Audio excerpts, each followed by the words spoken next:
Mr. Speaker, this bill for an act to establish the Environmental Trust Fund charged with responsibility for imposing tax, managing and disbursing the funds for environmental restoration, rehabilitation, conservation, research and education, and further related matters.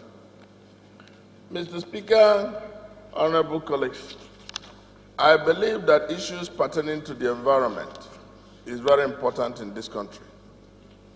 And if we go back, you will appreciate that Nigeria presently is suffering the consequences of impact on our environment.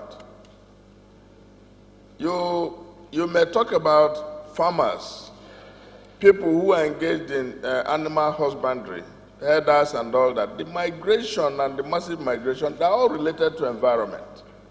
And we need to pay attention, and very well too, if we do not indirectly want to undermine ourselves. So I believe that the principle is good. But the point also to make is that it is very important that we align it with other existing structures. Because from all indications, what he's saying that the source of funding for this is tax. Then we need to say, okay, in what way is the ecological fund functioning?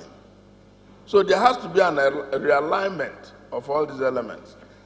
And for me, if he had said that the source of funding would be ecological fund, I would say it's very prudent. I do not like any fund or any activity that is subject to whims and caprices of anybody. I don't like situations where it is at the discretion of anybody. And for me, ecological fund as presently constituted, there isn't a clear modus operandi for it. So I think during the interrogation at public hearing, I think you should go to second, because there is no way, there's no act to find the man's construction on the face until it is unboweled, until you say what you want.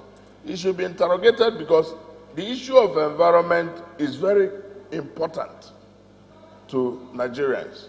The devastation on erosion, which predominantly happens in the southeast, you go to south-south, you see pollution.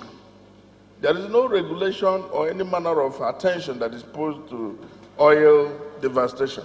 So I think that we need to have an approach to this. And the only way to come to that is when experts, the Nigerian people, the members of the public, are given opportunity to interrogate the principles and the associated provisions of the law. So I recommend it for second reading, that it should pass second reading. Thank you very much.